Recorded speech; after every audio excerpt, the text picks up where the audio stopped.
তোমাদের চরণ ধুলি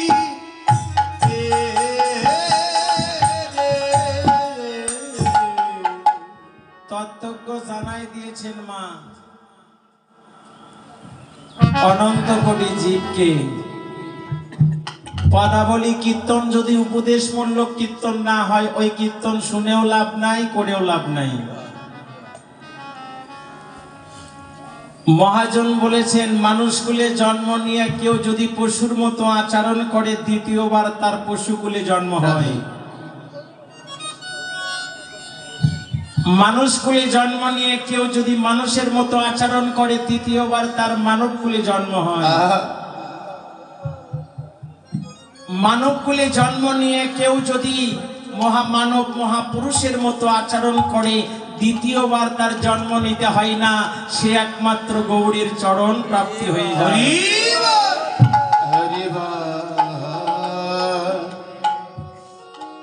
দ্বিতীয়বার জন্ম নিতে হয় না। ছোট্ট একটা উদাহরণ দেই মা,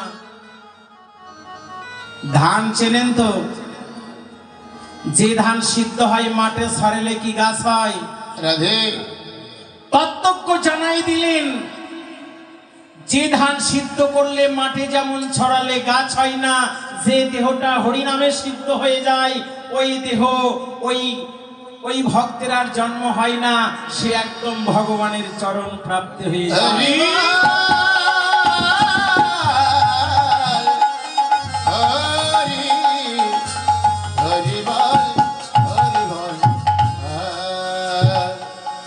ছোট্ট করে একটা কথা বলি মা, আপনারা সবাই তো ভগবান শ্রীকৃষ্ণকে ভালোবাসেন,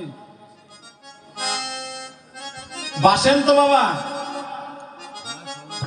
কারা কারা ভগবান শ্রীকৃষ্ণকে ভালোবাসেন একটু বাহু উত্তোলন করেন তো। যারা ভগবানকে ভালোবাসেন, আচ্ছা সবাইকে আমরা ভালোবাসি, কিন্তু আমরা বদন ভালোবাসি না চরণ ভালোবাসি? কোনটা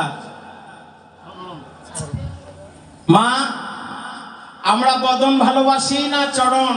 কোনটা? কেন বদন কালো বলে? ওই বদন কালো বলে আমরা বদন ভালোবাসি না, চরণকে ভালোবাসি, তাই না বাবা? মহাজন জানাই দিলেন, মহাজন জানাই দিলেন,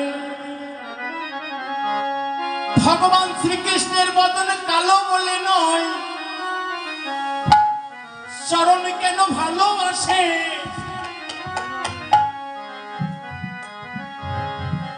যদি হও নিশু তাহলে পাবে তোমরা কিছু। সোনার কলসি যতই মূল্য হোক, একজনের কাছে মাথা নিচু করতে হয় ছোট্ট একটা গ্লাসের কাছে। তত্ত্বজ্ঞ জানাই দিলেন, আপনি রাজা হন আর প্রজা হন আর কোটিপতি হন না কেন,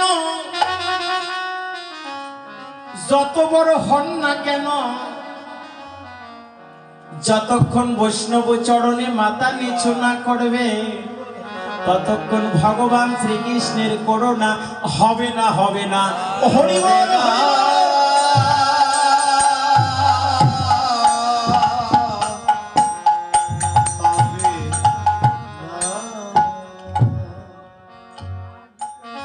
বাবা, ভগবান নিজে বলেছেন, যতক্ষণ আমার চরণে শরণ না নেবে, ততক্ষণ ভক্তের কৃপা হবে না। কারণ ভগবান সকল ভক্তকে সবকিছু দান করেছেন। একটু সত্য যুগে যেতে হবে। সত্য যুগে সত্যনারায়ণ ভক্তকে সবকিছু দান করেছিলেন, কিন্তু মূল্যবান সম্পদ লোকায় রেখেছিলেন তার চরণে। ভক্তরা যখন চলে গেলেন, লক্ষ্মী প্রশ্ন করল, প্রভু সবকিছু সবাইকে দান করলে, তোমার চরণে কি লুকাইলে? সেই দিন নারায়ণ বলেছিল, লক্ষ্মী, এই জগতের মানুষের বাড়ি হবে, গাড়ি হবে, সুন্দর স্ত্রী পুত্র পরিজন হবে,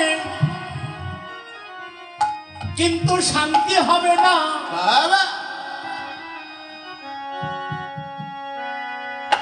এটা যদি প্রমাণ করতে চান, বিশ্ব রোডে 100 এসি গাড়ি ঠেকায়ে 100 জনকে জিজ্ঞাসা করবেন, বাবু কেমন আছেন, বলবে ভালো নাই। কারণ একটাই, ভগবান বাড়ি দিয়েছে, গাড়ি দিয়েছে, সুন্দর স্ত্রী পুত্র পরিজন দিয়েছে, কিন্তু শান্তি দেয় নাই। শান্তি কোথায়? ভগবান ওই চরণে লুকায় রেখেছিল শান্তি। লক্ষ্মীকে বলেছিল, লক্ষ্মী, মানুষ যত বড় হোক না কেন, যতক্ষণ বৈষ্ণব চরণে মাথা নিচু না করবে, ততক্ষণ ভক্তের কখনো শান্তি হবে না। তাই মান অভিমান ভুলে গিয়ে আমরা এখানে যারা সম্মিলিত ভাবে সমাপ্ত হয়েছি, ওরে মাখো ভক্তের